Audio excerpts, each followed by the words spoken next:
올해는 제가 머릿돌 교회에 부임하고 세 번째로 맞는 새해 첫 주일입니다.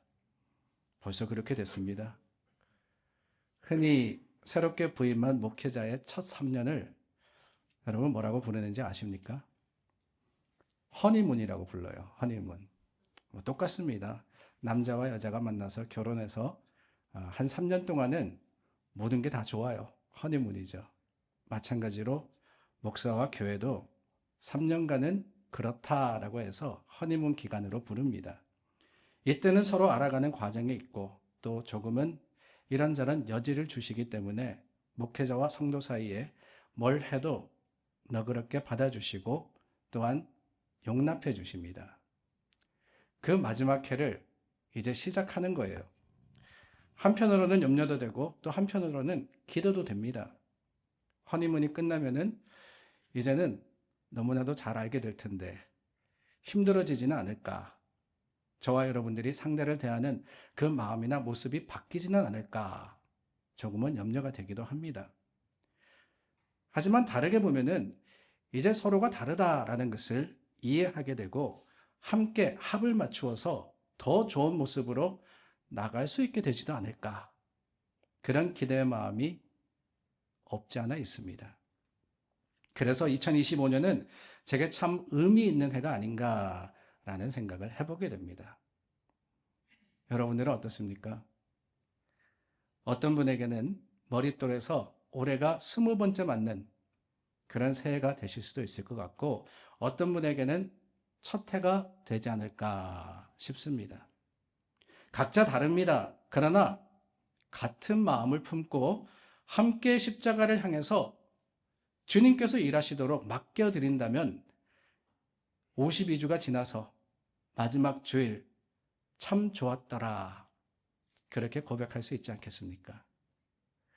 올 한 해도 여러 사역이 있고 우리가 해야 하는 많은 일들이 있지만 그 가운데 주님의 십자가를 잃지 않고 항상 한 마음과 한 뜻으로 함께 가는 그런 저와 여러분들이 될 수 있기를 예수님의 이름으로 축원합니다. 그렇게 기대를 가지고 올해를 시작하는데 어떤 분이 그러시더라고요. 요즘 불안해서 못 살겠다고. 이제 겨우 코로나 바이러스의 위협이 끝이 났나 싶었더니 조류 독감에 요즘 노로 바이러스가 또 그렇게 유행이랍니다. 생각해 보니까 HIV, 에볼라, 지카, 사스, 메르스 이름을 알 수 없는 별의별 감염병이 없었던 해가 한 해도 없었던 것 같아요. 게다가 이제는 항생제에 내성이 생겨서 약도 없다 그렇게 이야기하죠. 새해 첫날 들려왔던 뉴올리언스에서 일어난 테러 소식 그리고 지금도 일어나고 지금도 여전히 진행 중인 여러 전쟁들 어디 그뿐입니까? 한국에서는 비행기 사고 소식에 여러 사람들이 사랑하는 가족을 잃고 마음 아파하고 있습니다. 그런 일들을 들으면서 이 일들이 내게도 일어날 수 있다라는 사실을 마음에서 떨쳐버릴 수가 없습니다. 멀리 있지만 한국의 정치 사회의 불안도 우리를 염려시킵니다. 걱정이 돼서 날밤을 샌다라는 분이 많으시더라고요. 답답해서 잠을 못 잔다라고 하시는 분들도 있습니다. 게다가 우리 모두 한 살 더 먹었는데 나이가 들수록 온갖 병과 연약함은 늘어만 갑니다. 심히 무섭고 두려운 세상입니다. 아무리 조심한다 하지만 어디 이런 일들이 나만 비껴간다라고 장담할 수 있겠어요? 그런 찬송이 있지 않습니까? 이 세상에 근심된 일이 많고 참 평안을 몰랐구나. 딱 맞아떨어지는 그런 때를 우리가 살아가고 있습니다. 염려, 걱정 안 할 수가 없어요. 그런데 여러분, 우리가 절대 염려할 필요가 없는 날이 적어도 이틀은 있다는 거 아십니까? 이렇게 하루하루 불안감에 살아가고 있지만 적어도 이틀만은 모든 염려와 모든 두려움으로부터 자유할 수 있습니다. 그중 한 날은 어제라는 날입니다. 어제의 실수나 염려, 여러 가지 잘못이나 아픔과 고통 등 이미 지난 일인데 무엇하러 염려하겠어요? 다 부질없습니다. 어제는 이미 지나갔습니다. 그래서 걱정할 필요도 염려할 이유도 없는 겁니다. 그게 하루고 또 다른 하루는 무슨 날이냐? 내일이라는 날입니다. 내일의 역경, 내일의 짐, 내일에 있게 될 더 큰 문제들, 내일이 안고 있는 위험 등 내일 일어날지도 모르는 일들 중에 그 대부분은 우리가 어떻게 대처할 수 있는 일이 아닙니다. 실제 내일이 올 때까지 걱정도 염려도 아니 무슨 대비도 소용없는 일이기 때문에 그럴 필요가 없다는 거예요. 그래서 성경은 선포하지 않습니까? 내일 일을 위하여 염려하지 말라. 내일 일은 내일이 염려할 것이요. 그렇다면 여러분, 우리에게는 오직 한 날만 남습니다. 그게 뭐냐? 그게 바로 오늘이라는 날이잖아요. 물론 오늘 걱정이 있을 수 있습니다. 근심이 없을 수 없습니다. 그러나 여러분 가만히 생각해 보면은 오늘 우리가 근심 걱정에 넘어지고 쓰러지는 이유는 다른 게 아니에요. 우리가 오늘이라는 그 하루에다가 무거운 시간인 어제와 내일을 더 얹어 놓기 때문에 그렇습니다. 그 중압감이 우리를 짓누르기 때문에 우리가 무너져 내리는 거예요. 사람이 두려움에 떨고 좌절하는 것은 실제로 가만히 보면은 오늘 일어난 일 때문이 아닙니다.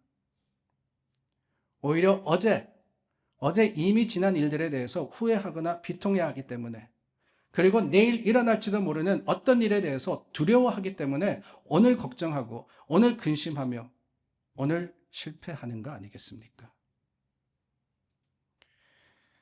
사실 예수님을 믿는 우리가 오해하는 몇 가지가 있습니다. 그 하나는 예수님을 믿으면 무엇이든지 다 된다라는 생각이죠. 그런데 여러분, 성경에는 어디에도 그런 약속은 없습니다. 다만 그리스도 예수 안에 있으면 새로운 피조물이라고 하시면서 우리가 예수님을 믿으면 새로운 사람으로서 새로운 존재로서 거듭난다라고 말씀하십니다. 예수님을 믿던 과거와는 완전히 달라진다는 거예요. 인생관이 바뀝니다. 가치관이 변화됩니다. 그러나 여러분, 이 말씀은 내가 바뀐다는 것이지 세상이 달라진다는 것은 아닙니다. 예수님 믿는다 그래서 세상이 개벽하느냐? 그렇지 않아요. 예수님 믿어서 나는 바뀐다 할지라도 내가 생각하는 그 가치관은 변한다 할지라도 여전히 세상 속의 어려움들과 세상 속의 여러 가지 아픔들과 고통은 존재합니다. 어디 그뿐입니까? 우리에게 어떤 문제가 생기면은 믿음이 없어서 그렇다라고 하시는 분도 있습니다. 그런데 그 말도 전적으로 옳은 말은 아니에요. 문제가 있다라고 하는 것은 우리가 인간이다라고 하는 것을 알려주는 것이지 믿음이 있느냐 없느냐 이것을 판단하는 기준이 되지 않습니다. 사실 따지고 보면 우리 가운데 문제 없는 사람은 없거든요. 나름대로 다 크든 작든 문제를 안고 살아갑니다. 아무리 믿음이 좋고 그 믿음이 강하다고 해도 말입니다. 그 대표적인 예가 성경에 나오지 않습니까? 욥이라는 사람. 욥은 훌륭한 신앙의 소유자요 덕망이 높은 사람이었습니다. 하나님이 사단에게 자랑할 정도로 저 욥 좀 봐라. 얼마나 그의 믿음이 크고 그의 신앙이 깊으냐라고 말입니다. 그런데 그랬던 그도 욥도 무서운 고난에 감당기 힘든 문제를 당하게 되었습니다. 그러므로 여러분 믿음이 없어서 어려운 일을 당한다라고 하는 것은 맞는 말이 아니에요. 하루는 누가 집에 찾아오셨습니다. 어떻게 아셨는지 한국 분이 성경을 들고 오셔가지고 성경을 아시느냐 저한테 묻는 거예요. 누구십니까? 여러분들도 종종 뵀을 텐데 여호와의 증인. 그렇습니다. 여호와의 증인입니다. 여호와의 증인분이 오셔가지고 저한테 성경을 아시냐고 묻는데 참 뭐라고 해야 하는지, 제가 목사입니다 그럴까? 아니면 네, 잘 압니다 해야 하나 머뭇거리고 있는데 그분이 그러시더라고요. 성경을 알면은 모든 문제가 해결됩니다 라고 말입니다. 듣기는 좋은데 그것도 맞는 말은 아닙니다. 성경을 안다고 해서 모든 문제가 해결되는 것이 아니에요. 말씀의 진리를 알고 깨닫는 것으로는 부족합니다. 성경은 마치 지도와 같거든요. 지도를 보면은 목적지에 가는 방법을 알 수 있습니다. 그러나 지도를 들여다보고 있다고 해서 우리가 가는 곳으로 절로 도달하게 되는 것은 아니지 않습니까? 가고 싶은 곳에 가려면 그 지도에 적힌 대로 인도를 따라서 거기까지 가는 수고를 해야 하는 거예요. 그리스도인의 삶이 그렇습니다. 하나님의 지도 우리에게 주어졌습니다. 말씀으로 하나님은 우리에게 믿을 만한 인도가 되셨습니다. 그리고 그것을 분명하게 드러내셨습니다. 그러나 이 성경에는 어디에도 우리가 노력하지 않아도 원하는 곳에 다다를 것이다 라고 하시는 말씀은 없어요. 성숙한 그리스도인이 되어야 하는데 그 성숙한 그리스도인이라는 것은 다름이 아닙니다. 듣고 배운 바를 실천하는 거예요. 그럴 때 우리의 믿음이 자라고 그 믿음의 장성함으로 하나님께 나갈 수 있는 겁니다. 어떤 분은 그러시죠. 이 교회 저 교회 돌아다니면서 부흥에 다 참석하시고 말씀을 열심히 받아 적으시면서 성경을 수십 번 독파하십니다. 그런데 가만히 보면은 여러분 죄송한 말씀이지만 어느 교회든 문제를 일으키는 분은 초신자가 아니에요. 잘 아시는 분입니다. 왜 그러느냐? 다른 게 아니죠. 듣고 배운 것과 행하는 것이 다르기 때문에 그렇습니다. 신앙은 신앙이고 삶은 삶이다. 다르다고 생각을 하기 때문에 그런 거예요. 그래서 야고보 사도는 이런 사람들을 가리켜서 거울을 보고 자기 얼굴을 잊어버리는 사람과 같다라고 하셨습니다. 성경을 아는 것만으로는 아무도 하나님의 지경에 이를 수 없고 아무것도 해결할 수가 없는 거예요. 성경이 하나님의 말씀임은 분명하지만 그 성경책에 손을 얹고 빌면은 모든 문제가 해결되고 사탄 마귀가 떠나가는 부적과도 같은 것이 아니라는 것이에요. 우리가 예수님을 구주로 받아들인다고 해도 그 순간 성숙한 그리스도인이 되는 게 아니지 않습니까? 아기가 태어나면은 그 자체로 생명입니다. 사람입니다. 그러나 어른의 역할을 할 수 있는 게 아니지 않습니까? 그러기 위해서는 오랜 세월 동안 자라는 과정을 거쳐야 합니다. 그래야 성숙한 거예요. 하나님은 우리에게 성숙하라고 말씀하셨고 하나님의 말씀을 듣고 그 말씀을 따라 행함으로써 하나님의 주시는 진리를 깨달아 그 진리대로 따르라고 하시는 겁니다. 그렇다면 여러분, 하나님의 말씀이 가르치시는 문제 해결의 비결은 무엇일까요? 어려움을 극복할 수 있는 믿음, 그 믿음을 어떻게 구해야 됩니까? 그저 할 수 없다라는 말로 끝이 나야 됩니까? 누가복음 1장에 보면은 마리아의 수태 사건이 기록이 되어 있습니다. 천사가 마리아 앞에 나타나서 보라, 네가 잉태하여 아들을 낳으리니 라고 선포하셨죠. 이때 마리아가 반문합니다. 아니, 나는 남자를 알지 못하는데 어찌 이런 일이 있을 수 있습니까? 모든 상식과 지식과 논리와 과학을 다 동원해도 불가능한 일입니다. 풀 수 없는 문제이자 일어날 수 없는 일이지 않습니까? 그 질문에 천사가 뭐라고 대답하느냐? 대저 하나님의 모든 말씀은 능하지 못하심이 없느니라 라고 했어요. 내 사정이 어떠하든지 내 판단이 어떠하든지 그렇습니다. 나는 할 수 없지만 하나님은 하실 수 있는 거예요. 하나님의 말씀은 불가능이 아니라 가능입니다. 그래서 누가복음 18장 말씀에도 한 청년이 예수님께 나와서 묻지 않습니까? 어떻게 해야 영생을 얻을 수 있습니까? 그럴 때 예수님이 모든 것을 팔고 나를 따르라고 하셨습니다. 이 젊은 관원이 그랬습니까? 못했습니까? 못했거든요. 그 돌아가는 모습을 보면서 예수님이 말씀하십니다. 재물이 있는 자는 하나님 나라에 들어가기가 낙타가 바늘귀로 들어가는 것보다 더 쉽다, 더 어렵다라고 말입니다. 낙타가 바늘귀로 들어가는 게 재물을 가지고 하나님의 나라에 들어가는 것보다 더 쉽다라고 하는 거예요. 그 말을 들은 사람들이 웅성웅성합니다. 그리고는 물었습니다. 아니 그렇다면은 구원받는 게 불가능이겠네요. 누가 구원받을 수 있습니까? 그때 예수님이 하신 말씀이 있습니다. 무릇 사람이 할 수 없는 것을 하나님은 하실 수 있느니라 라고 말입니다. 내 힘으로는 할 수 없어요. 그러나 하나님은 하실 수 있습니다. 이걸 믿는 게 오늘 우리의 근심과 걱정을 물리칠 수 있는 믿음의 방법인 겁니다. 아니 하나님이 하실 수 있다는 것만 믿는 게 아니라 그 고백이 있기 위해서 우리가 먼저 해야 하는 일이 있는데 그것은 다름이 아니라 내가 할 수 없음을 고백하는 거예요.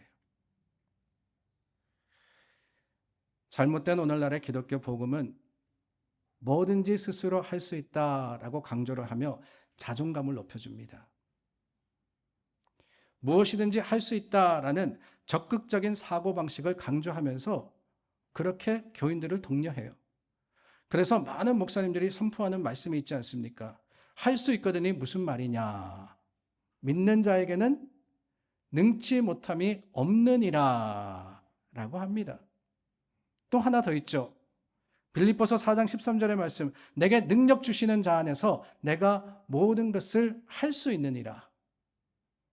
그런데 여러분 가만히 보면은 할 수 있다라는 그것만 강조하지 이 말씀들은 사실은 믿음과 내 안에서 하나님 안에서 가능한 것을 말씀하시는 것인데 그 부분은 다 빼버리고 우리가 원하면, 우리가 수고하면, 우리가 노력하면은, 우리가 열심히 하면은 모든 것을 할 수 있습니다. 라고 선포하고 있다라는 거예요. 여러분 그렇지 않습니다. 우리는 스스로 아무것도 할 수 없습니다. 내 가능성은 내게 있는 게 아니라 하나님께 있는 거예요. 주님이 일하시면 내가 하게 되는 겁니다. 그러므로 주님 나는 스스로 아무것도 할 수 없습니다. 그 고백이야말로 참된 승리와 모든 것을 가능하게 하는 능력의 첫걸음이 되고 그 고백을 통해서 주님은 우리의 능력이 되실 뿐만 아니라 우리로 하여금 하나님의 그 약속된 모든 것들을 누릴 수 있는 힘이 되어 주시는 거예요. 자신이 할 수 없다는 사실을 깨닫고 고백하는 사람이야말로 그러므로 전적으로 주님을 의뢰하고 의지하는 사람이 되는 겁니다. 그렇기에 내가 능한 게 아닙니다. 내가 하는 게 아니라 나는 할 수 없지만 주님이 나를 붙들어 주시면은 모든 것이 가능하다고 고백하는 저와 여러분들이 될 수 있기를 바랍니다. 오늘 본문은 바로 그 사실을 선포하고 있어요. 그리고 그 방법이 믿음과 기도라고 하십니다. 나를 믿는 자는 이라고 하셨죠. 내게 무엇이든지 구하면 이게 중요합니다. 내가 하는 일, 내가 하리니 우리의 신뢰와 맡겨드림을 통해서 주님이 일하시는 거예요. 그러므로 여러분 올해를 살아가면서 어떤 순간과 어떤 형편이 우리에게 다가오더라도 여러분 스스로 하려고 하지 마시기를 바랍니다. Let God. 주님 맡아주세요. 주님께 맡깁니다.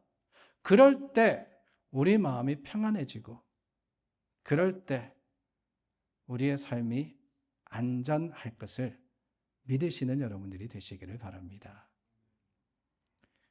저희 집 4식구가 다 운전을 합니다. 라이선스를 다 가지고 있어요. 근데 희한하게도 따로따로 나갈 때는 알아서 가는데 네 식구가 함께 어디를 갈 때면은 꼭 한 사람만 운전을 합니다. 누가 하겠어요? 제가 하죠, 제가. 저만 합니다. 아내는 옆에서, 아이들은 뒤에서 잠만 쿨쿨 잡니다. 아니, 너네가 좀 운전 좀 해라 라고 하면은 항상 하는 말이 있어요. 라이센스 안 가져왔다고. 진짜 안 가져온 건지 아니면 그냥 안 가져왔다 그러는지 모르겠어요. 아니, 왜 안 가지고 다니는지 모르겠어. 운전 연습시키고 면허증 따게 했을 때는 그런 기대가 있었거든요. 이제 좀 편하게 다닐 수 있겠구나. 애를 시키고 나는 뒷자리에 잘 수 있겠구나. 그런데 여러분, 아니나 다를까. 그런 이야기 있지 않습니까? 아들놈 키워봐야 우리 집 정원에 잔디 깎는 게 아니라 여자친구 집에 가서 잔디 깎고 있다고. 운전하기는커녕 잠만 잘 잡디다. 아니, 어떻게 생각해 보면은 참 영악할 정도로 똑똑한 게 아닌가 싶어요. 자기가 운전하면 피곤하니까, 불안하니까, 혹시라도 사고 나면은 혼날 거니까 그냥 아빠한테 맡기고 푹 자는 게 아니겠습니까? 힘들지만은 그렇게 푹 주무시는 것 보면은 화가 좀 났다가 오히려 감사한 마음이 듭니다. 왜 그러느냐? 그래도 날 믿어주는구나. 날 믿어주니까 저렇게 세상 모르고 자는구나. 그렇지 않습니까, 여러분? 저는 우리 식구가 운전할 때 못 자요. 특히 아내가 운전하면은 그냥 눈을 부릅뜨고 옆자리에서 지켜봅니다. 왜? 못 믿으니까. 날 믿어주는 거예요. 완전하게 믿어주는 겁니다. 그러니 자고 있지. 오히려 감사한 마음이 드는 거예요. 여러분 어떻습니까? 내가 인생을 운전한다 그래서 안전할까요? 그렇지 않습니다. 사고 나기 있습니다. 하나님께 맡겨드리면 하나님께서 더 안전하게 우리를 지키시고 인도하시지 않으실까요? 내 손에 키를 들고 고집 부릴 게 아니라 그냥 주님 하세요. 맡겨드린다면은 그게 바로 가장 지혜로운 게 아닌가 하는 생각을 하게 됩니다. 염려 자체가 문제는 아닙니다. 염려조차 하지 않는다는 것은 불가능합니다. 우리가 부족하기 때문에, 연약하기 때문에 새 일을 시작하면서 여러 가지 걱정과 염려가 없을 수가 없습니다. 분명히 새해에도 별일 다 있을 거예요. 올해는 2024년보다 더 좋을 거다라고 말씀드리고 싶지만 솔직히 저도 잘 모르겠습니다. 그럴런지 아닐런지. 다만 분명한 한 가지는 세상이 우리로 걱정하게 하고 근심하게 하면 우리가 할 수 있는 것이 있는데 그것은 다름이 아니라 주님께 맡기는 거예요. 그 사실만은 분명합니다. 변치 않습니다. 우리가 하나님께 맡기고 하나님을 의뢰한다면 하나님께서 저와 여러분들을 지키실 뿐더러 올 한 해 별의별 일들 다 많겠지만은 그 가운데서도 여전히 찬송하고 여전히 감사하고 여전히 하나님께서 이루시는 일을 찬양할 수 있도록 우리와 함께 하실 겁니다. 내가 인생의 키를 움켜잡고 고집 부릴 게 아니라 그러므로 주님께 맡기세요. Let God. 주님이 일하시게 하십시오. 그 믿음과 그 소망이 우리의 자랑이 되기를 예수님의 이름으로 축원합니다.